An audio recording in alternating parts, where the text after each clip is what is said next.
flock, from the cross to the throne, from death into life, he went for his own. All power in earth, all power above is given to him for the flock of his love. Only believe, only believe, all things are possible. Only believe, only believe, only believe, all things are possible. Only believe.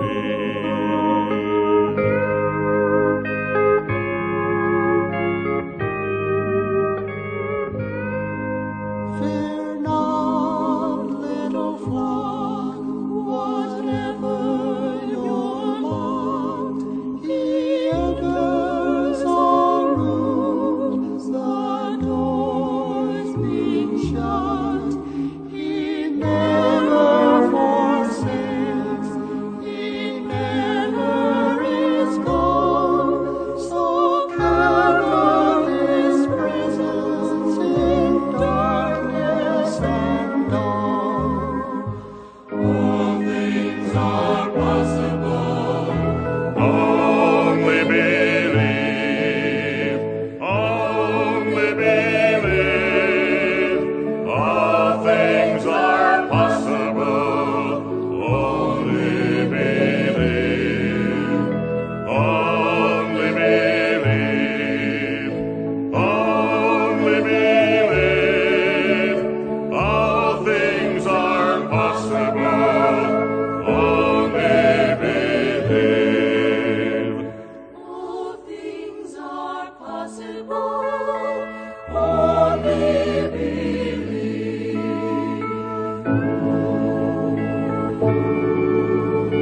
Only believe.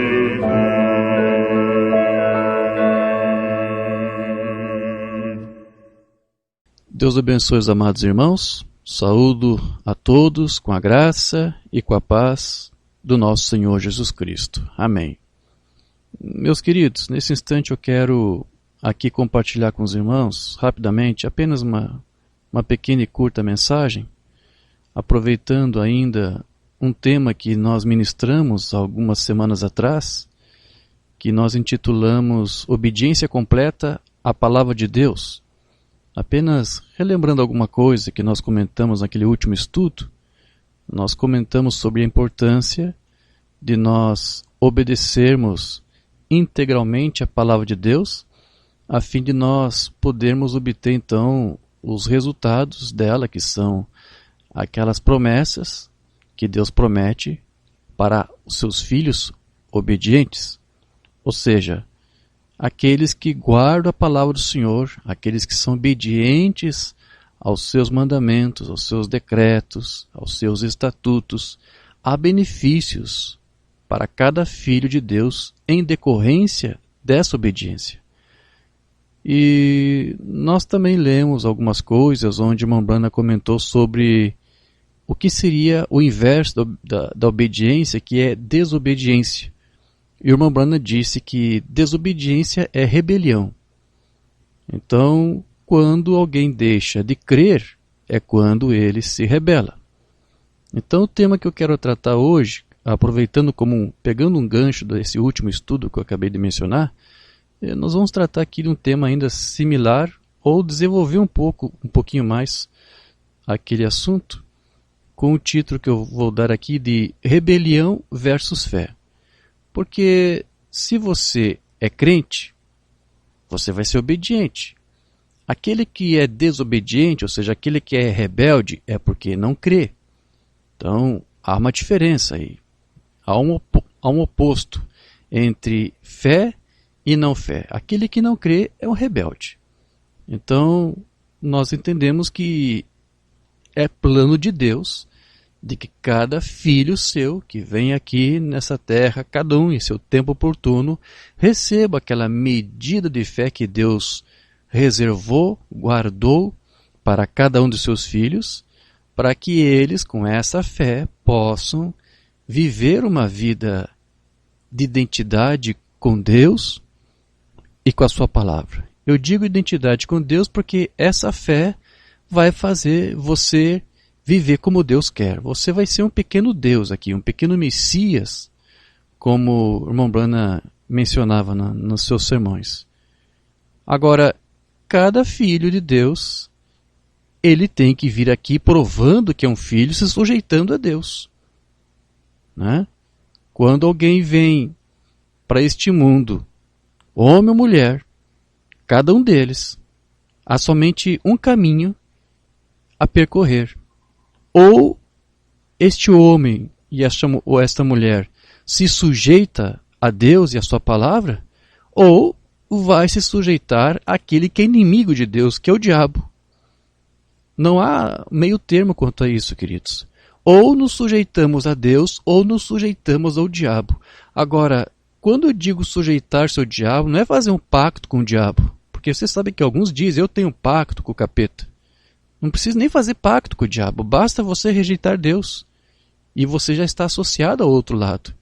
Não é uma coisa que você abertamente diz, eu sirvo ao diabo. Não, você não precisa fazer isso. Aliás, muitos que dizem que servem a Deus, servem ao diabo. Simplesmente porque se rebelam contra a palavra revelada de Deus.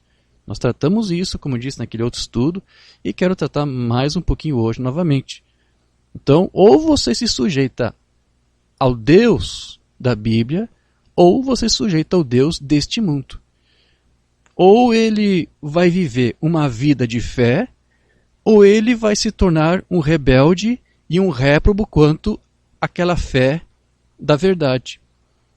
Ou ele faz a sua própria vontade, ou ele fará a vontade de Deus. É simples assim, queridos.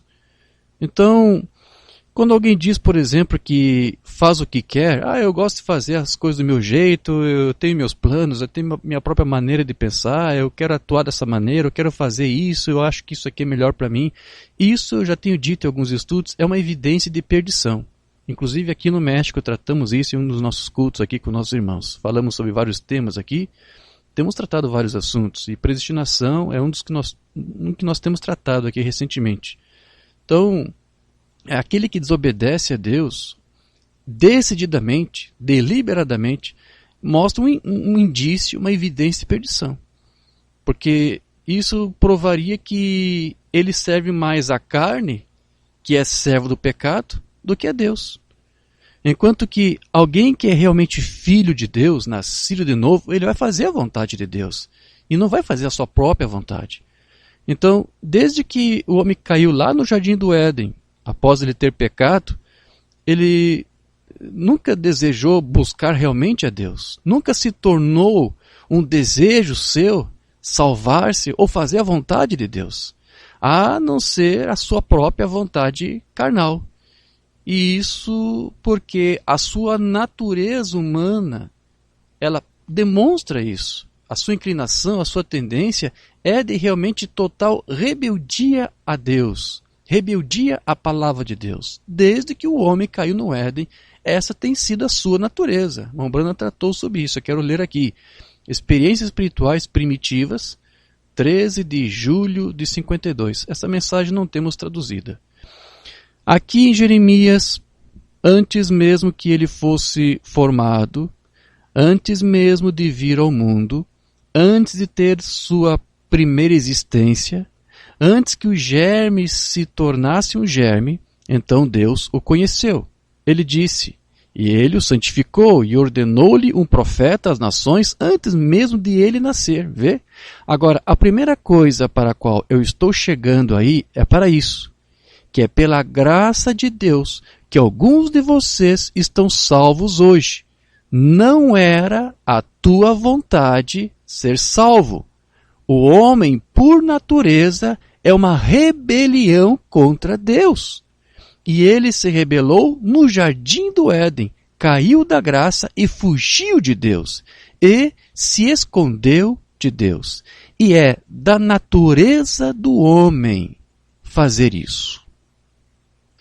Então veja, queridos, mesmo que Deus resolva mostrar favor ao homem, ele ainda assim ele está mais disposto a fazer sua própria vontade do que fazer a vontade de Deus. A rebeldia do povo de Israel, por exemplo, foi uma excelente prova disso que nós estamos falando.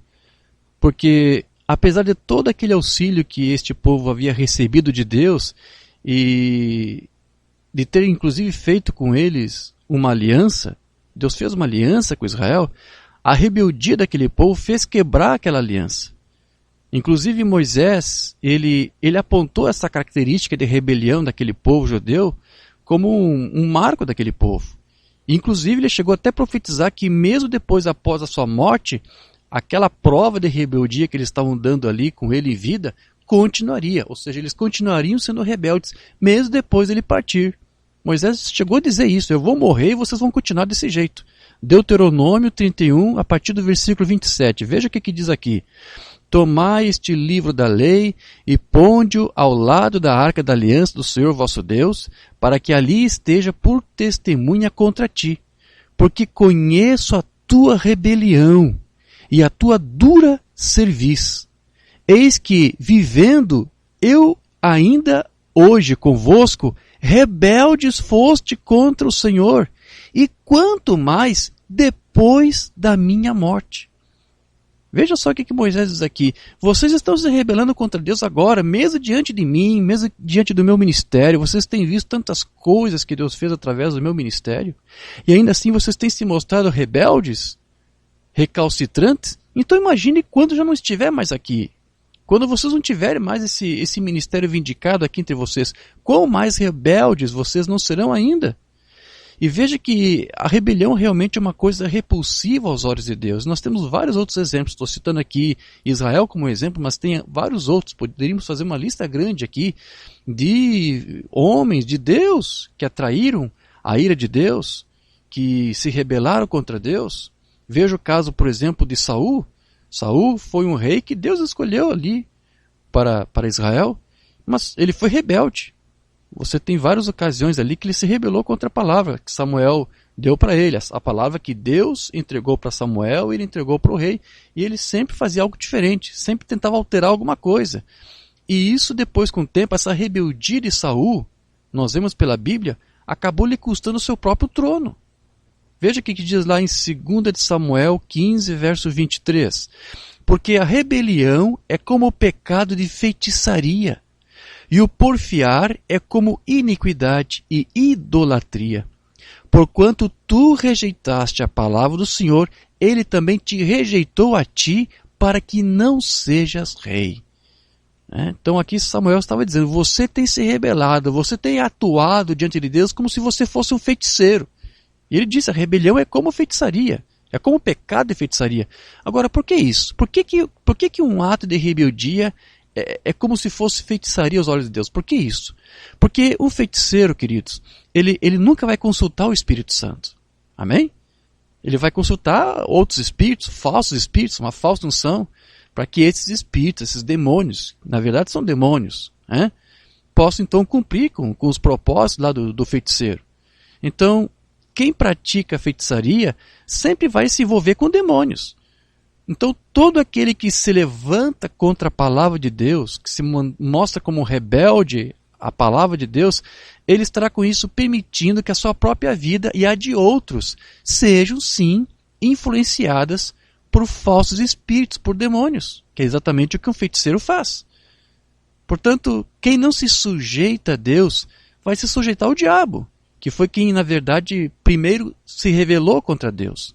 Quem primeiro se rebelou contra Deus foi o diabo, ainda quando era lá Lúcifer, E por isso hoje o diabo ele é o líder e o inspirador de toda a rebeldia que é feita contra aquilo que é santo, contra aquilo que é sagrado. E da mesma forma, assim como o feiticeiro, que é um rebelde, que rejeita Deus, todos aqueles que discordam da sua palavra, que se levantam contra Deus, eles desobedecem os seus mandamentos e ao se desviar de Deus ele também vai acabar influenciando outros essa mesma rebeldia, outras pessoas para que também rejeitem a palavra de Deus e que também deixem de buscar a Deus. Porém, na verdade, nós entendemos que não há nenhum homem que busca Deus de fato. Porque, como já dissemos, essa natureza pecaminosa dele impede o homem de fazer a vontade de Deus, de satisfazer a vontade do Pai, buscando apenas aquilo que é o seu próprio querer, satisfazer a sua própria vontade. Então, a natureza do homem é sim de total rebelião a Deus e ao seu reino. Mas, apesar de toda essa rebeldia que o homem demonstra, Deus ainda assim, ele vai de encontro àqueles que ele sabe que são seus filhos, que são seus atributos, aqueles que ele conheceu de antemão lá desde antes da fundação do mundo. Então, Deus, ele tenta de todas as maneiras falar com eles, falar com seus filhos, ainda sabendo que a natureza deles não é de buscá-lo. Então, Deus tem um trabalho grande a fazer. Ele tem que mudar a natureza desses filhos, que já nasceram em iniquidade, falando mentiras, né? Então, o que significa que apesar de toda essa sua intransigência, em virtude da sua herança pecaminosa que o herdou, ainda assim há algo nestes homens, nesses filhos, que podem atender a esse chamado de Deus. Como eu tenho dito em alguns estudos, todos aqueles que são filhos de Deus, ainda que são nascidos em pecado, né, há algo neles ali que tem que ser despertado. Você já tem que nascer com alguma coisa se você já é um filho de Deus. Há genes de Deus aí que tem que ser desenvolvidos, né, como a semente que dá fruto depois que recebe os raios do sol, que no caso aqui é a palavra. Quando você ouve a palavra, se você é um eleito, quando você a ouve, se há algo aí em você para ser despertado, isso vai aflorar, isso vai se desenvolver. Mas a menos que Deus venha de encontro a você, não há como você fazer essas coisas. O homem, por natureza, não pode buscar Deus. Nunca foi da sua vontade. Numa mensagem que nós não temos traduzido, o irmão Branham vai dizer assim, na mensagem A Fé no Filho de Deus, 52. Como eu disse, ninguém busca a Deus. Deus busca o homem. O homem, em sua natureza, é uma rebelião contra Deus. Ele é contra Deus. Mas Deus ama o homem. Desde a queda no jardim do Éden, Deus ainda está chamando pelo seu filho. E ele chama a ele através do trovão, através do raio, através do pôr do sol, por meio da pregação do evangelho, através de sinais e maravilhas, através de profetas, através de milagres, através de visões, Deus falando ao seu povo. Então, Deus sabe como chamar a atenção de cada um dos seus filhos. Ele vai usar um profeta, ele vai usar um sinal, mas ele vai em busca dos seus filhos, ainda que eles, por natureza, não buscam, não querem. Nós, por natureza, somos contra Deus, somos inimigos de Cristo. E sendo assim, o homem, dessa forma, por natureza, um ser rebelde, então não há ninguém que, na verdade, possa, como diz as Escrituras, se justificar na presença de Deus. Não há ninguém diante de Deus que possa fazer o bem por si mesmo. Não há ninguém. É o que nós lemos lá em Romanos 3,10. Como está escrito, não há um justo, nenhum sequer, não há quem entenda, não há ninguém que busque a Deus, todos se extraviaram, todos, e juntamente se fizeram inúteis. Todos nós, inclusive nós que somos filhos, somos inúteis, porque estamos extraviados. Não buscávamos a Deus, não entendimos nada. Não há quem faça o bem, não há nenhum só. Então, como que foi que nós encontramos o caminho? Como que nós buscamos a Deus? Como que nós conseguimos entender? Se a palavra diz que não há ninguém que faça essas coisas, tem que ser Deus. Deus movendo o nosso ser, as nossas vidas, imprimindo em nossas vidas as marcas do caráter do seu Filho. Então, qualquer coisa boa que nós viermos a fazer, não somos nós que estamos fazendo, não. É Deus. Deus em nós. Deus em nós. Sua palavra em nós, se materializando. Quando fazemos algo de bom, queridos, é a palavra encarnada em nós que estará fazendo esta bondade, porque nós, a palavra diz, e tem que estar correto isto, não há ninguém que faça o bem. Então, se você faz o bem, é porque Deus, o Espírito de Deus que está em você, é que vai operar isso, é que vai fazer isto. Deixa eu ler algo onde Umbanda trata sobre isso. Mensagem: se Deus está conosco, então onde estão os milagres? Todos os milagres. De 61. Aqui ele vai dizer assim: Pai, nós te agradecemos por tu nos deixar ver este ano de 61. É o último dia do ano aqui, 31 de dezembro de 61. É mensagem de final de ano. E nós oramos para que nos perdoes por todos os nossos pecados que cometemos ao longo deste ano. E se houve alguma coisa que fizemos e que foi boa, seja louvado o teu nome. Porque não fomos nós os indignos, mas foi tu, o Espírito Santo, que finalmente empurrou o seu caminho para a nossa vida, sobre a nossa condição de rebelião, e que fez algo que engrandeceu a Deus. Somos gratos que Ele fez isso. Veja como o Umbanda aqui enfatiza isso. Nós estamos numa condição de rebelião. Não temos como nós fazermos alguma coisa bem de boa. Somos indignos. Então, se fizemos algo de bom, Senhor, ao longo desse ano, não fomos nós. Foi o Teu Espírito se movendo através de nós para operar isto, para fazer estas coisas boas através de nós. Veja que nós há pouco aqui mencionamos aquela rebeldia crônica do povo de Israel. Mas nós devemos também nos lembrar que Moisés, ao atuar como um mediador para aquele povo, a fim de que Deus não consumisse aquele povo com a sua ira por causa da rebeldia deles, porque eles quebraram a sua aliança, mesmo assim Moisés intercedeu, foi um mediador. E isso porque Moisés estava ali atuando como um Cristo, porque na verdade Moisés estava ali como um tipo de Cristo. Mas isso só foi possível porque Cristo, na verdade, Deus estava ali em Moisés. A palavra estava ali encarnado, em carne humana ali, na forma daquele profeta. Então, não era Moisés que estava de fato ali intercedendo, intermediando. Era Deus no seu profeta. É o Espírito Santo em Moisés. E da mesma forma, querido, só estou dizendo isso para tomar isso como exemplo. Da mesma forma, a menos que Cristo esteja em nós, nós jamais vamos poder fazer algo de bom, algo que possa realmente refletir as obras de Cristo em nós. É Cristo em nós que vai ter que fazer isto. Vai fazer suas próprias obras através de nós. A mensagem Umbanda, a palavra falada é a semente original número 1, de 62. Lembro-me de uma vez de um homem chamado Moisés. Aquelas pessoas constantemente, nós chamamos isso em nossa expressão sulista, o agravaram. Simplesmente o mantinham constantemente em movimento, ou seja, o povo de Israel estava sempre arrumando problemas para Moisés. E todos com um murmúrio ou com uma queixa e assim por diante. Mas Moisés, quando chegou a hora do confronto, quando Deus disse, separa-se deles, porque eu vou levar você e vou começar uma outra nação. Moisés se lançou no caminho da ira de Deus. Ele disse, tome a mim e não o povo, o qual lhe chamou de rebeldes, rebelião contra Deus e contra ele. No entanto, ele os amou tanto, até que disse, leve a mim e salve-os. Isso foi Cristo em Moisés. E se um homem, não importa o quanto algum outro discordasse dele, se ele não se sentir assim, então há uma falta de Cristo. Eu creio.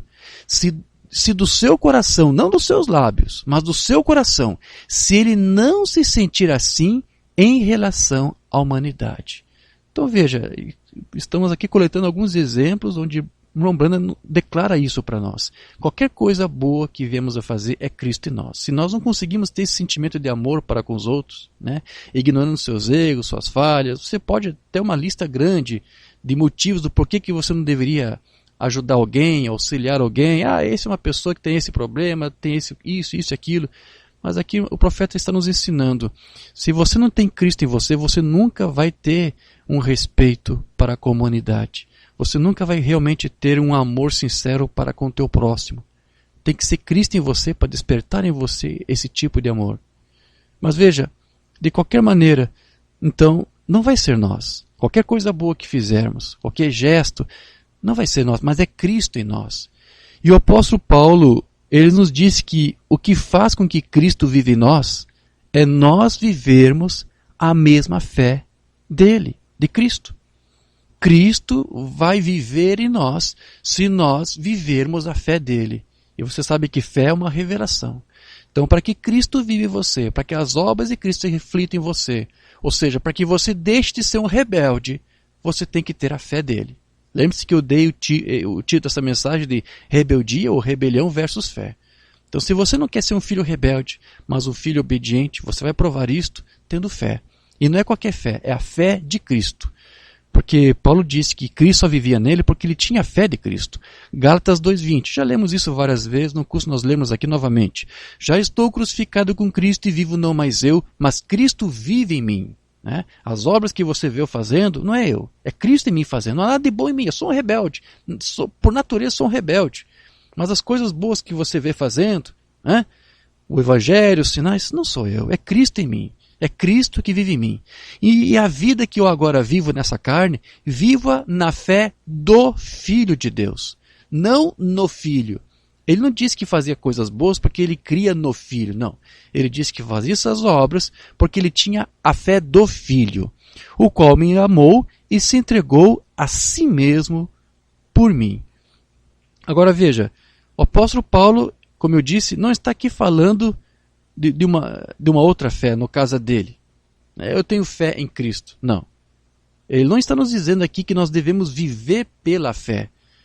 Para um leitor um pouco desatento, pode até parecer que seja isso que Paulo aqui está dizendo, mas observe como Paulo escolhe aqui as suas palavras. Observe que ele disse aqui, a vida que agora vivo na carne, eu vivo pela fé do Filho de Deus. E nós sabemos que nunca houve um menor sinal de rebelião de Jesus contra o seu Pai, não é verdade? Nunca Jesus se rebelou contra a vontade, contra a palavra de Deus.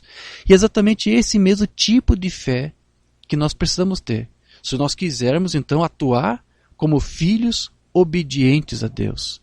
Deixa eu ler algo onde uma banda comenta sobre isso, na mensagem Fé Perfeita de 63. Jesus teve fé na palavra de Deus. Jesus teve fé na palavra de Deus que disse o que ele era. E ele sabia, com essa fé perfeita, que ele era o Messias ungido. Que o Espírito de Deus estava sobre ele. Ele disse agora, eu de mim mesmo não faço nada, mas é a minha fé em Deus. Veja que o Umbanda aqui está nos dizendo que Jesus tinha plena confiança em Deus e não em si mesmo. Jesus sabia que Deus nunca poderia falhar. E Deus estava nele. A palavra manifestada. E quando a palavra de Deus entra em você, ela é manifestada. Porque você é um crente. Vê? E um crente é a fé de Deus que se move em você. Você gosta disso? O que uma banda aqui está dizendo? Isso quer dizer que quando você crê, é Deus mesmo, então, se movendo através de você. Não é isso? Fé é Deus que se move em você. Então é isso. Se você crê, Deus se move através de você. Então, não é você fazendo obras, é Deus em você se movendo e fazendo essas obras. É Deus mesmo se movendo em você para não somente fazer você crer, mas também cumprir ou realizar aquilo que você crê. Então, nunca poderá haver uma rebelião contra Deus tendo esse mesmo tipo de fé que Cristo teve, porque isso será o quê? Deus mesmo se movendo através de nós. Amém? Aí, Mambana aqui continua. Sabendo quem ele era, sem sombra de dúvida, ele sabia que ele era o Filho de Deus. Ele sabia disso porque a palavra identificou. A palavra de Deus identificou quem ele era. Ele disse, se não faço as obras de meu Pai, então não creiais em mim. Porém, se as faço, então crede-me pelas obras, porque elas são a palavra prometida manifestada. Tudo bem, agora veja, há ocasiões nas Escrituras em que você vai ver Jesus dizer palavras como do tipo, a tua fé te salvou, a tua fé te curou, e a tua fé te fez bem, te tornou são. E tudo isso é usado da mesma palavra grega que você vai encontrar lá, que é a palavra grega sozo. E essa palavra sozo tem um significado espiritual e físico também. Nós vemos essa mesma palavra ser usada para curar, para salvar, para fazer o bem Algumas escrituras que eu quero ler aqui, onde você vai encontrar isso. Mateus 9, 22. E Jesus, voltando-se e vendo-a, disse: tem ânimo, filha, a tua fé te salvou. Isso é sozo. E imediatamente a mulher ficou sã. É isso que a fé sozo faz. Lucas 18, 42. Disse-lhe Jesus: olha, a tua fé te salvou. Atos 14, verso 9. Este ouviu falar Paulo, que fixando nele os olhos e vendo que tinha fé para ser curado. Então veja, essa palavra grega sozo significa salvar, significa manter sãos e salvos, significa resgatar do perigo da destruição. Também significa salvar-se de ferimento, salvar do sofrimento da doença. Significa curar, sarar, restaurar a saúde, preservar alguém que está em perigo de destruição. É isso que você vai encontrar como definição dessa palavra. Então, alguém pode usar a sua fé para fazer tudo isso. Para receber uma cura, né, restaurar a sua saúde. Mas Paulo, ele está nos dizendo que ele está vivendo pela fé de um outro, não é a sua fé. E mais especificamente é a fé do Senhor Jesus Cristo. É a fé dele que realmente importa, não a nossa fé. A nossa própria fé ou a nossa maneira pessoal de crer, ela pode inclusive levar muitas vezes ou nos colocar em rebelião contra Deus, contra a palavra de Deus, ou contra a fé revelada de Deus. Nossa maneira pessoal pode fazer isto. Então, Deus, ele não se preocupa com a tua fé, exatamente. Ele não está interessado na tua fé quando se trata de receber a vida eterna. Porque o que nos dá a vida eterna, o que nos dá a cura, não é a nossa fé, é a fé de Cristo em nós. É muito diferente. Então, a menos que a tua fé seja a mesma fé que Deus deu para o Cristo, para o seu Filho, então isso não significa absolutamente nada para Deus. Porque nos é dito o seguinte, lá em Efésios 4, acerca da fé. Efésios 4, 5. Há um só Senhor, uma só fé e um só batismo. Então, qual é a fé que importa para Deus? É a fé que você tem nele? Não. É a fé de Cristo. Essa é a única fé que importa. A fé que te salva não é a tua própria fé em Deus. Eu estou crendo em Deus, estou confiando. Não. A fé que te salva é a mesma fé de Cristo. A fé revelada que Deus deu para o seu Filho. Paulo disse, é Cristo vivendo em mim porque eu tenho a mesma fé de Cristo, não em Cristo. Ele não disse que Cristo vivia nele porque ele confiava em Jesus. É muito diferente do que a maioria interpreta quando lê aquele texto. Paulo lhe disse que Cristo vivia nele porque Cristo estava revelando nele a mesma fé que Deus lhe deu. É isso. Então, é isso. É essa fé, essa única fé que importa para Deus. Então não existe outra fé, não existe outro Senhor, não existe outra fé, não existe outro batismo, né? Um só Senhor, uma só fé e um só batismo, diz aqui. E esse batismo, que batismo é esse? Não é batismo nas águas, é o batismo do Espírito Santo, que é o selo da redenção. É disso que Paulo aqui está falando. Veja que ele também vai dizer lá em 1 Coríntios 12, verso 13. Porque em um só Espírito somos todos batizados em um só corpo. É esse batismo aqui que importa para Deus. Amém? O batismo nas águas é um testemunho público perante os homens. Mas na verdade é o batismo do Espírito Santo que vai provar que realmente você é propriedade dele. Que você realmente se entregou a ele a tal ponto de que ele é o teu Senhor. De que ele realmente é o dono de você, da tua vontade. De que realmente você não é mais um rebelde por natureza. Você realmente foi transformado. É esse batismo aqui de Espírito que vai realmente mudar a tua natureza. Vou ler algo mais que uma banda disse aqui numa outra mensagem. O único lugar de adoração provido por Deus. Está vendo quem é a porta? Onde Deus pôs o seu nome? Em Jesus. Não é isso? No seu Filho. Né? O nome do Filho é qual? Jesus. E aqui Mambana disse, este é o nome de Deus. Deus deu para o seu Filho o seu mesmo nome. Então Deus se chama Jesus, seu Filho também se chama Jesus. Amém. Como você entra em seu nome? Como entra ali? Sendo batizado ali. Mas como? Por água? Pelo Espírito. Um Senhor, uma fé, um batismo. Esse é o batismo do Espírito Santo. O batismo em água somente o põe em companheirismo com o povo. Ajuda aí a afirmar, né, oficialmente aí um testemunho de que você encontrou o seu chamado, de que você ouviu a voz da mãe águia, você como uma águiazinha aqueceu, né, foi condescendente a esta voz, é apenas um testemunho aí para você ter com companheirismo com os irmãos. Amém. Que você reconheceu, que aceitou a Cristo, essa é a verdade, mas é o batismo do Espírito Santo que importa. Eu posso invocar o nome de Jesus sobre você e batizar você. Isso não faz que seja assim. Todavia, uma vez que o Espírito Santo realmente, a palavra genuína entre você, a palavra Jesus, então, irmão, a mensagem não é segredo para você, então. Você a conhece, irmão. Ela está toda iluminada perante você. Louvado seja Deus. Amém? É isso, queridos. Quando realmente a palavra genuína está em você, então não há mais rebelião. Você não está mais naquela condição horrível de rebeldia contra Deus. E veja, é a fé revelada ou a palavra vivendo em você que torna você um filho obediente. Mombana disse que um filho desobediente é alguém que é rebelde, como nós dissemos. E isso porque ele não crê na palavra de Deus, não crê na palavra revelada. No último estudo que ministramos sobre a obediência a Deus, mencionamos essa leitura que eu vou fazer agora novamente, onde Mombana disse, ele determina para nós, especifica o que é desobediência. Isso está na mensagem, o Deus desta era maligna. Desobediência significa rebelião. Eu procurei isso no dicionário, com certeza. Rebelião.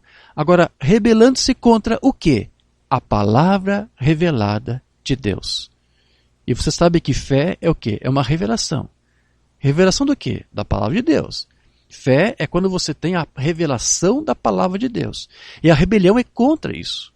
Mais uma vez eu chamo a atenção. O título do nosso estudo aqui hoje é isso. Rebelião contra fé. Então, a rebelião será sempre contra uma revelação de Deus. Quem não aceita uma revelação estará em rebeldia contra isto, contra Deus. E essa revelação de Deus é o quê? É o que estamos falando aqui. É a fé de Cristo, que vai fazer Cristo viver em você. Então, se você tem a revelação de Cristo, se você tem a fé de Cristo, você vai deixar de ser um filho desobediente para ser um filho obediente a Deus. Deixa eu ler para você algo que o Mombana diz aqui na mensagem Jesus Cristo é o mesmo ontem e hoje eternamente de 55. Agora, às vezes tem sido dito hoje em dia, entre muitos crentes, eles dizem sobre certas coisas, isso é contra a minha fé. A nossa fé não ensina isso. Ora, só há realmente uma só fé. Nós acabamos de ler isso, Efésios 4. Assim diz a Bíblia, um só Senhor, uma só fé, um só batismo, um só Deus e há uma só fé que é a fé do Senhor Jesus Cristo. Então é um ledo engano, é um erro terrível alguém dizer eu tenho a minha fé, tenho a minha revelação pessoal de quem é Deus. Isso é um erro terrível. Não existe isto. Não existe outra fé além da fé do próprio Cristo. Você tem que dizer eu tenho a fé de Cristo. É muito mais do que dizer que você crê em Cristo. Outra mensagem, combatendo pela fé que uma vez foi dada aos santos, de 53. A fé que uma vez foi dada aos santos, e não apenas uma fé. Algumas pessoas dizem, bem, isso é contra a minha fé. Ora, só há uma fé, uma só fé. Um só Senhor, um só Deus, um só batismo, uma só fé, uma só doutrina. Porque você sabe que a fé, como eu disse, é a revelação da palavra, e a palavra está na doutrina. É na doutrina que você vai conhecer a palavra e ela vai se revelar a você. Então, essa é a razão pela qual nós temos tantas pessoas aí que andam em rebeldia hoje diante de Deus. Porque elas não se permitiram aceitar, receber a revelação da genuína palavra que é revelada somente pelo Espírito Santo. Eles não permitiram que esse Espírito Santo se impregnasse na sua mente, no seu coração, com aquele genuíno Espírito realmente de Deus, que é o Espírito de Deus que revela, que sela, que transforma, que muda a natureza, tira o coração de pedra e coloca um coração de carne, que tira aquele espírito que nós herdamos para receber um novo espírito, um novo entendimento. Eles não quiseram aceitar isso. Eles têm um batismo baseado apenas numa aceitação doutrinal. Então, Paulo, ele está falando aqui que existe apenas uma única fé. E ele nos diz que esta fé é a fé do Filho de Deus. E veja como a Urbana diz na outra mensagem que eu quero ler aqui. Lagarta, locusta, gafanhoto, pulgão de 59. E a fé dos santos não estava em credos, nem em denominações, nem em igrejas, nem em associações, mas estava na presença do Deus vivo. Eles tinham fé para curar os doentes, expulsar demônios, fazer milagres. Todas as grandes promessas que Jesus fez, aquela primeira igreja se apegou a isso. Isso era a linha de vida. Então observe que ele nos diz que esta não é uma fé e uma doutrina exatamente, ou em um credo, né? Não é fé numa denominação. Ele disse que esta fé está na presença do Deus vivo que vive em nós, que vive em mim, que vive em você. E é o que faz em você as mesmas obras que foi feito através do seu Filho Jesus Cristo. Efésios 2, 8 a 10. Porque pela graça sois salvos por meio da fé, ou seja, por meio da revelação. Troque a palavra aqui, fé, por revelação, porque fé é isto. Foi assim que o Romano nos ensinou. Fé é uma revelação. Então, pela graça sois salvos mediante a revelação. E isso não vem de vós. Essa revelação não vem de você. É dom de Deus. Não vem das obras, para que ninguém se glorie, porque somos feitura sua, criados em Cristo Jesus para as boas obras, as quais Deus preparou para que andássemos nelas.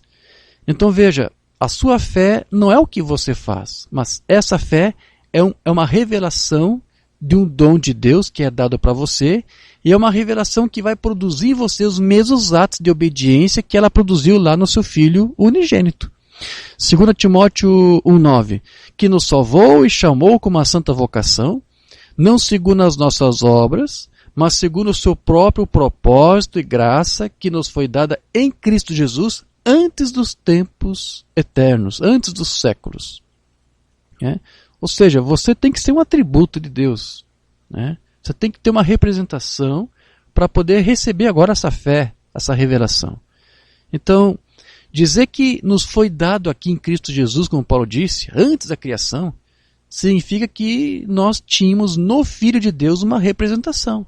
Deus, ele nos fez para nós sermos filhos da obediência. Mas isso só seria possível se ele nos desse, então, essa mesma fé espiritual que ele deu para o seu Filho Jesus Cristo.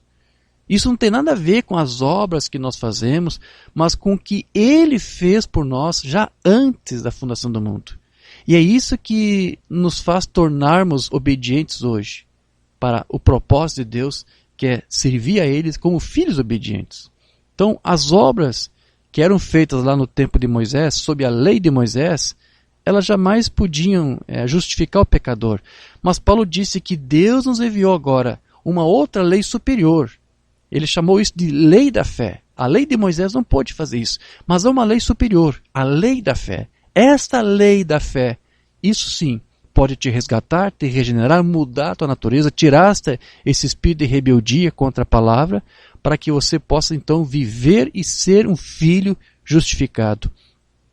Romanos 3,19 em diante diz assim: ora, nós sabemos que tudo o que a lei diz, aos que estão debaixo da lei o diz. A lei serve para quem vive pela lei, para que toda a boca esteja fechada e todo mundo seja condenável diante de Deus. Por isso, nenhuma carne será justificada diante dele pelas obras da lei, porque pela lei vem o conhecimento do pecado. Mas agora se manifestou sem a lei a justiça de Deus. Ou seja, a lei de Moisés não promoveu a justiça de Deus sobre o pecador. Ele continuava ainda tendo que toda vez repetir aqueles gestos, os ditames da lei, os rudimentos da lei para poder alcançar a sua justiça. Então a lei era ineficaz para isso. Porque a lei veio o conhecimento do pecado. Mas agora se manifestou sem a lei da justiça, sem a lei a justiça de Deus, tendo o testemunho da lei e dos profetas. Isto é, a justiça de Deus pela fé em Jesus Cristo para todos e sobre todos os que creem. Porque não há diferença.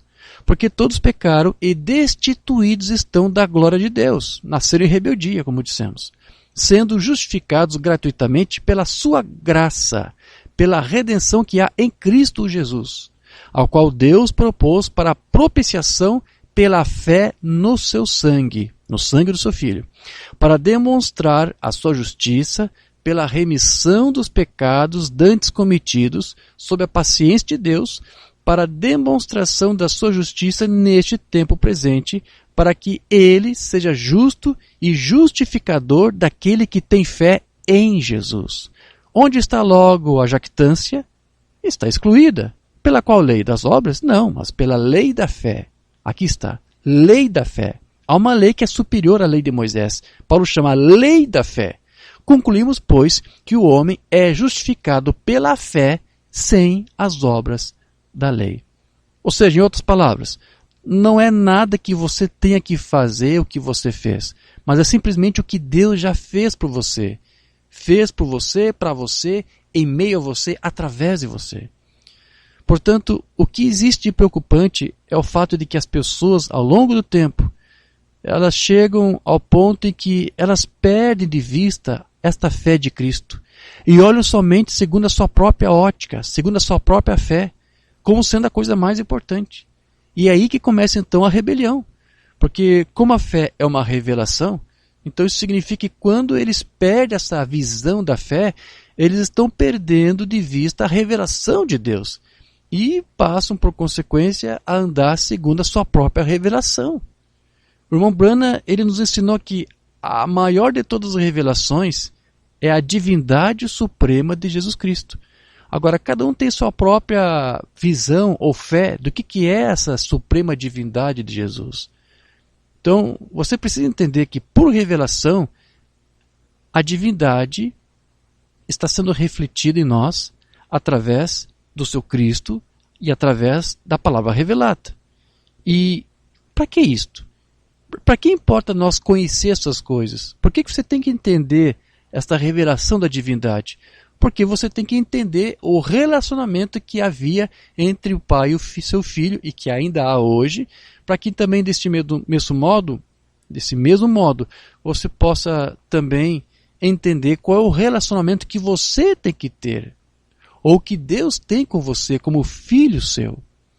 Então, por essa revelação é que você vai viver. Mensagem de Mombrana, o arrebatamento. Mas para a igreja, a noiva, o arrebatamento é uma revelação para ela. É revelado a ela. A revelação. A verdadeira noiva de Cristo está esperando por essa revelação do arrebatamento. Agora, é uma revelação, porque a revelação é fé. Não se pode ter uma revelação sem que seja fé. Fé é uma revelação, porque é algo que lhe é revelado. Fé é uma revelação. Fé é algo que lhe foi revelado, como foi a Abraão, que podia chamar qualquer coisa contrária ao que lhe havia sido revelado, como se não fosse assim. Agora, fé, é isso que é fé. É a revelação de Deus. E a igreja está edificada sobre uma revelação. Todo o corpo inteiro. Amém. Então, observe aqui que se a fé é uma revelação, essa revelação somente é a revelação de Deus. Não é a revelação de alguma outra coisa. Obras é fé expressada. Agora, a fé é uma revelação de Deus. Fé é uma revelação.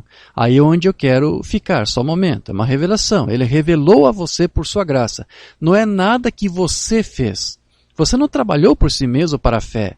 Você já tem fé. Ela é dada a você.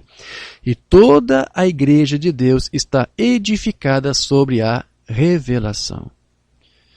Portanto, queridos, nunca devemos subestimar a importância da revelação. Porque é pela revelação que nós somos salvos, é pela revelação que nós somos curados, é pela revelação que nós somos justificados, é pela revelação que somos santificados, é pela revelação que nós recebemos o Espírito de Cristo em nós, para que Cristo vive em nós. É pela revelação que nos é dado o nascimento na família de Deus, para que nós possamos viver como filhos obedientes. Paulo, ele disse que, além de haver uma só fé, ele disse que também há um só Senhor. Porém, Jesus só se tornou Senhor quando? Quando Deus, que é o Senhor, que é o Espírito Santo, entrou nele. Então ele se tornou o Senhor, ele se tornou o Cristo, o ungido. Mas isso não cria ali dois senhores ou dois Cristos. Não. É o Senhor Deus habitando no seu Cristo. Ali no Jordão, os dois se tornaram um só. E da mesma maneira, quando esse Espírito de Cristo está em nós, nós então nos tornamos um com Ele e nós somos então vivificados em nossos espíritos. Isso tampouco vai fazer de nós dois senhores. Nós também seremos um só, assim como Cristo, o Filho, é um com Deus. Quero ler isso aqui, Romanos 8:11. Se o Espírito daquele que dentre os mortos ressuscitou a Jesus habita em vós, aquele que dentre os mortos ressuscitou a Cristo também vivificará os vossos corpos mortais pelo seu Espírito que em vós habita. Então, Paulo está falando que aquele mesmo que viveu lá em Jesus Cristo, ele passa agora a viver em você. Então, eu pergunto para você, pode esse Espírito nos tornar rebeldes à sua própria palavra revelada para nós? É impossível. Porque nós passamos a fazer as mesmas obras de Cristo, se Cristo estiver em nós. Então, tudo isso, isso acontece como? Naturalmente. Você não faz nada por pressão, você não precisa dissimular, você não precisa personificar nada, é o próprio Cristo fazendo em você. Agora, se a igreja, como nós dissemos, perdeu de vista essa revelação de Jesus Cristo, então ela vai estar sem Deus. E foi isso que o apóstolo João disse. 1 João 5,10 em diante.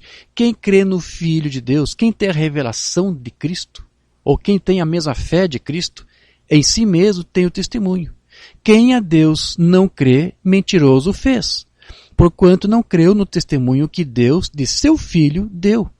E o testemunho é este, que Deus nos deu a vida eterna, e esta vida está em seu Filho. Quem tem o Filho, ou quem tem a fé do Filho, tem a vida. Quem não tem o Filho, quem não tem a fé do Filho, não tem a vida. Agora você sabe que em vários estudos, como por exemplo o do irmão Brian, ele sempre explica para nós que essa palavra tem aqui, lá no grego, é ecoar. Né? Então, dizer que você tem o Filho, a vida do Filho, significa que você ecoa. Né?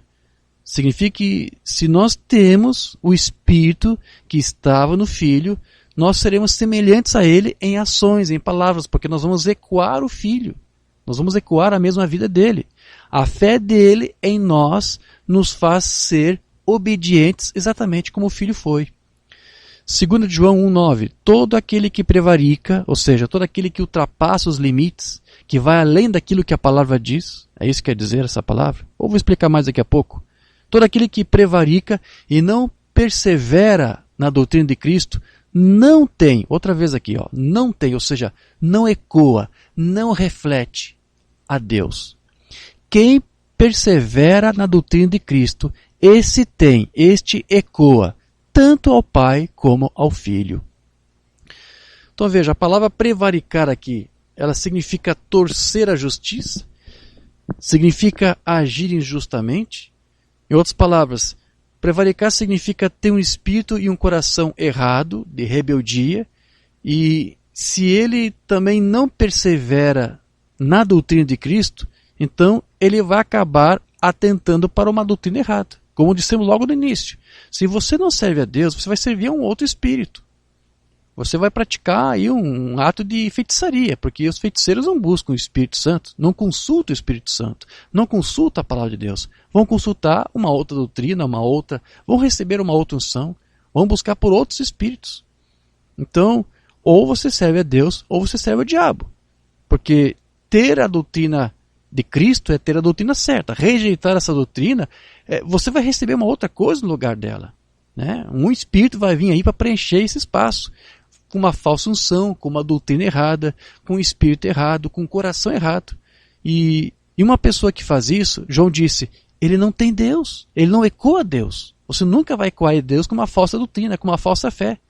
Não importa o quanto essa unção possa até estar sobre ele. Ainda que ele alegue dizer, eu tenho unção de Cristo, eu tenho dons, de nada vai adiantar ele dizer que foi batizado no nome do Senhor Jesus Cristo, se o seu cérebro também não foi batizado e limpo. Porque uma banda disse que nossos cérebros também precisam desse batismo.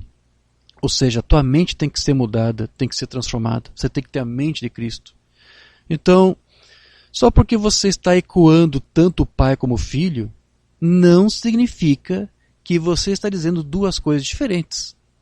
Porque o pai e o filho são um só, estão em unidade. Você vai também ser uma unidade com o pai. Você não vai ser ele e você dois senhores. É um só senhor aí, é uma só doutrina aí sendo manifestada. O filho ecoou o pai e nós vamos ecoar o filho, porque a vida do filho é a vida do pai nele. E é o mesmo eco deste filho, o nosso irmão mais velho, que vai ser ecoado nos seus outros irmãos. Nós todos, dessa grande família de Deus, vamos ecoar uma só fé, uma só doutrina. Não pode haver rebelião em alguém que está com a sua vida refletindo e ecoando Deus e o nosso Senhor Jesus Cristo. E veja, Deus, ele tem prazer naquela alma que ecoa esta mesma fé do seu filho. Porém, Deus ele não se agrada daquele que se recusa ou mesmo rejeita essa revelação, principalmente depois de tomar conhecimento dela. Se fosse um ignorante, tudo bem, mas depois que toma conhecimento e ainda rejeita, Deus não se agrada. Veja o que diz lá em Hebreus 10:38. Mas o justo viverá da fé. E se ele recuar, a minha alma não tem prazer nele. Sim, porque veja, se ele recuar, isso é um gesto, é um ato de rebeldia. E nós tentamos dizer aqui que a rebeldia é uma coisa que atrai a ira de Deus. Para ele é como idolatria, é como feitiçaria. Deuteronômio 9:7 diz assim: lembra-te e não te esqueças de que muito provocaste a ira ao Senhor teu Deus no deserto, desde o dia em que saísses do Egito até que chegasses a esse lugar. Rebeldes fostes contra o Senhor. Então, todo o ato de rebeldia atrai a ira de Deus, queridos. É por isso que entender este relacionamento entre o pai e o filho, da obediência que o filho prestou ao pai, ele é muito importante porque isso é a expressão da revelação de Jesus Cristo. E da mesma maneira como Deus estava em Cristo e que agora está em você, então você vai poder refletir isto, esse mesmo gesto de obediência que Cristo teve. E recuar de tudo isso aqui significa que você não tem parte com Cristo. E que você também não é dele, você não é parte de Cristo. O apóstolo Paulo disse lá em Romanos 8:9, vós, porém, não estáis na carne, mas no Espírito, se é que o Espírito de Deus habita em vós. Mas se alguém não tem o Espírito de Cristo, esse tal não é dele. Se não ecoa Cristo em sua vida, mostra que ele ainda está em rebeldia. E lembre-se que ele também disse que o justo, ele viverá por esta fé, por esta revelação. Então, o que ele está nos dizendo aqui é que nós vivemos pela mesma fé pela qual Jesus viveu. A mesma revelação que Jesus teve de seu relacionamento com o Pai é a mesma revelação pela qual nós também devemos viver. Então, isso significa que a diferença está na revelação e não exatamente na unção. Porque alguém pode até dizer que tem a unção de Deus, a unção do Espírito Santo, e ainda assim ser um rebelde. Veja que Paulo uma vez mencionou isso. Ele usou um salmo para tratar desse assunto. Vamos ler o salmo que ele mencionou? Esse é o Salmo 68, verso 18.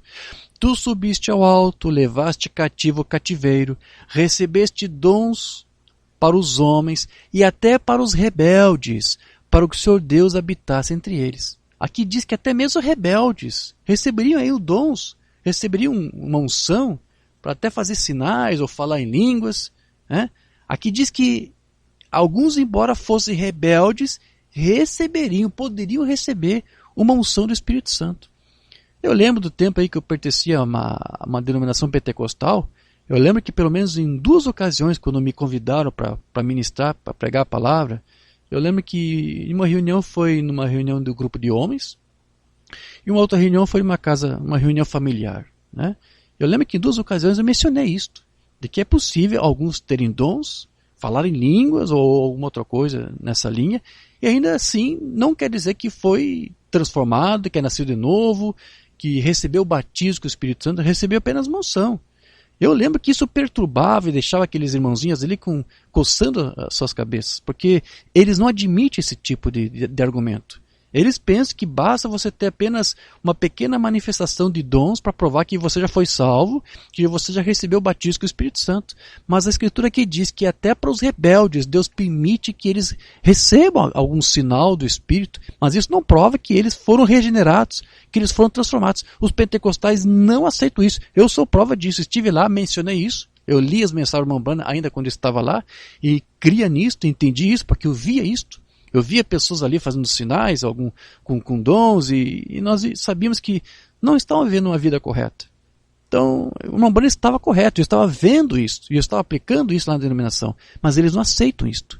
É ofensivo para um pentecostal, para um denominacional, ouvir que alguém pode ter dons e mesmo assim não ser uma evidência de regeneração, de batismo do Espírito Santo. Umbanda disse isso, a mensagem a Eliovite 58, não temos traduzida. Agora, a igreja sente, especialmente o povo pentecostal, que quando você nasceu de novo do Espírito Santo, você sentiu como se isso estivesse encerrado para sempre. Oh, agora sou salvo, né? E é aí que você cometeu um erro. Você estava apenas começando então. As pessoas pensam, bem, louvado seja o Senhor, eu tenho o batismo do Espírito Santo. Isso encerra o assunto. Isso me sela no reino. Sou um filho, sou uma filha de Deus. Isso é verdade. Veja, até não nega isso. Mas isso ainda não tem nada a ver com a sua herança. Por que isso? Porque mesmo tendo a unção ou mesmo um dom do Espírito Santo, ele ainda assim pode ser um filho rebelde. Ele ainda pode estar em rebeldia contra Deus. Outra mensagem, eventos modernos são esclarecidos por profecia. Vou lhes dizer uma coisa que vai deixá-los sem fôlego. O batismo do Espírito Santo não significa que você vai entrar, de modo nenhum. Não sobre isso. Não tem nada a ver com a sua alma. Esse é o batismo, vê? Aqui está a alma interior, aqui dentro, que tem de vir de Deus. Mas então, no exterior, você tem 5 sentidos, 5 aí entradas para o seu fazer contato com o seu lar terrestre. O interior você tem um espírito, e aí você tem dentro de você 5 saídas. Sua consciência, amor e assim por diante. 5 saídas para esse espírito. Lembre-se, nesse espírito você pode ser batizado com o genuíno Espírito de Deus e ainda assim estar perdido. Ou seja, ainda assim estar em rebeldia.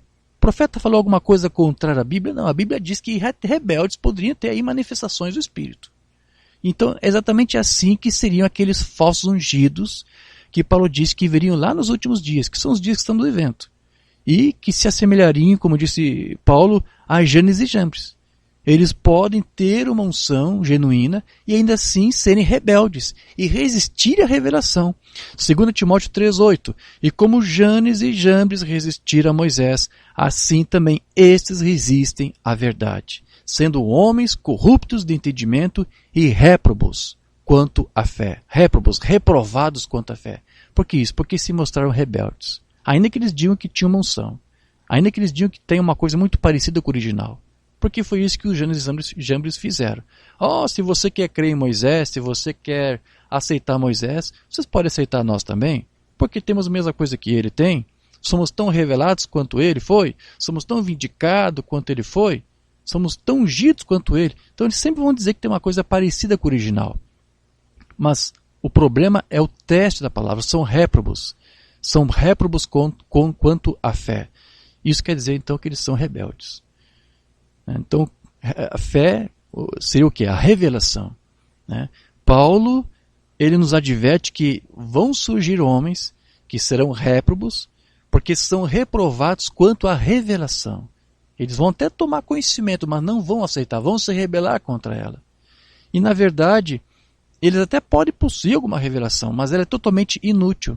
Mas aqueles que recebem a verdadeira revelação da palavra, esses sim é que são obedientes e que se tornam perseverantes a essa revelação e até o fim.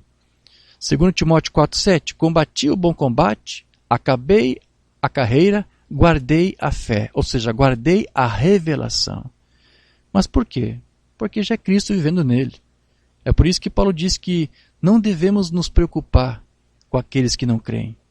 Porque a sua incredulidade, ela não vai poder anular esta verdade da palavra revelada. para aqueles que são filhos predestinados, porque é só para os filhos predestinados é que essa palavra realmente vai ser revelada. Romanos 3, 3 a 4. Pois que, se alguns forem incrédulos, e a sua incredulidade aniquilará a fidelidade de Deus? Ou vamos pôr de outra maneira aqui, se você prega a palavra e alguém rejeita, se você sabe que o que você pregou é a palavra, você acha que a palavra vai deixar de ser verdadeira só porque alguns não creram nela? Não. A palavra vai continuar sendo fiel. Só porque alguns se rebelam, a palavra vai continuar sendo o que ela é. Então, de maneira nenhuma, sempre seja Deus verdadeiro e todo o homem mentiroso. Como está escrito, para que seja justificado em tuas palavras e venças quando fores julgado. Então veja, mesmo que todos rejeitem a palavra, mesmo que todos se rebelem contra a palavra, ela ainda assim vai continuar sendo aquela única fé e aquela única doutrina verdadeira. E nós temos que agradecer a Deus porque nós podemos estar aqui como suas testemunhas, como filhos obedientes e declarar o seu reino pelos 4 cantos aqui. E nós vamos fazer isso, com certeza, até que ele volte. Porque, como dissemos, não é nós. Não será nós, mas ele em nós. Cristo em nós, fazendo esta obra. Amém, queridos. Vamos orar ao Pai. Amado Pai Celestial, nosso Deus querido, obrigado, Senhor, pelo tempo que tivemos para aqui meditar na Tua Palavra. Como dissemos, Senhor, temos vários exemplos na Tua Escritura do que filhos rebeldes colheram. Qual foi o resultado deles por se rebelarem contra Ti? E mais uma vez hoje entendemos que eles se rebelaram contra uma revelação, contra uma fé. Mas todo o bem que fizermos não será porque nós se esforçamos em obedecer a Ti, mas porque Tu nos deu o mesmo Espírito que estava em Cristo para vivermos uma vida de servidão, de aquiescência, de entrega, de rendição a Ti. E é isso que nós queremos, Senhor. Pode ser que uma vez ou outra nós ainda se mantemos ainda como rebeldes em alguma coisa que fazemos, ou que falamos, ou que pensamos. Senhor, nos corrija nessas coisas, Senhor. Que a revelação seja completa em nossas vidas. Que a transformação seja completa. Não queremos prestar a Ti uma obediência parcial, mas total, integral. Como o Teu profeta disse, todo o corpo de Cristo está edificado sob a fé, que é a revelação. E por isso, Senhor, nós nos tornamos obedientes por causa dessa revelação dessa fé que está em nós. Que o Teu Cristo possa viver em nós e que essa obediência, que foi uma marca do Teu Filho, possa ser vista, presenciada e manifestada em nossas vidas. Ajude-nos, Senhor, a servir a Ti, a viver para Ti, que Tu possas continuar manifestando o Teu mover em nossas vidas, porque sabemos que se estamos aqui confessando isto, não é uma obra nossa, não estamos buscando isto, mas foi Tu que nos buscou. Teu profeta nos deixou claro isso. Não há ninguém na sua natureza humana que Te busca, que se interessa. Muitas vezes, na verdade, todas as vezes em que Tu buscaste os Teus filhos, eles aceitaram a Ti contra a sua própria vontade, porque a sua natureza nunca buscou a Ti. Mas Tu nos viu desde antes da fundação do mundo. Tu viu algo em nós que deveria ser alimentado e despertado. E agradecemos, Senhor, porque Tu nos socorreu nesse tempo do fim. E se Tu não fizeste isso, nós continuaríamos ainda mortos em pecados e delitos, mortos em nossa rebelião contra Ti e contra a Tua palavra. Então, ajude-nos, Senhor. E que, embora nós confessamos isto, e vejamos alguns sendo recalcitrantes, e não crentes, não na nossa, mas na Tua revelação, ajude-nos, Senhor, a mantermos fiéis a essa revelação, até que Tu voltes. E que, ao voltar, Tu encontre aqui nossas vidas como testemunho fiel do Teu reino, porque não temos outro desejo a não ser proclamar o Teu reino até que Tu voltes. Ajude-nos, Senhor. Ajude-nos em tudo mais que nós precisamos. Nós confiaremos nisso, colocaremos isso como nosso primeiro propósito. E as outras coisas, as nossas necessidades, aquilo que precisamos, seja uma cura divina, uma porta de emprego, sejam todos os problemas que faz parte dessa dimensão humana, nós confiamos e descansamos que Tu irás suprir cada uma das nossas necessidades, porque sabemos que Tu cuida de nós. Então, Senhor, ajuda o Teu povo. É o que nós Te pedimos e Te agradecemos, no nome de Jesus Cristo. Amém. Amém, meus queridos. Eu encerro aqui esse nosso estudo, crendo e confiando que isso possa, de alguma forma, apesar da sua simplicidade e humildade, que isso possa ter lhe ajudado. Tenham todos um bom início de semana, um bom início de mês, e que Deus vos abençoe, no nome de Jesus Cristo. Amém.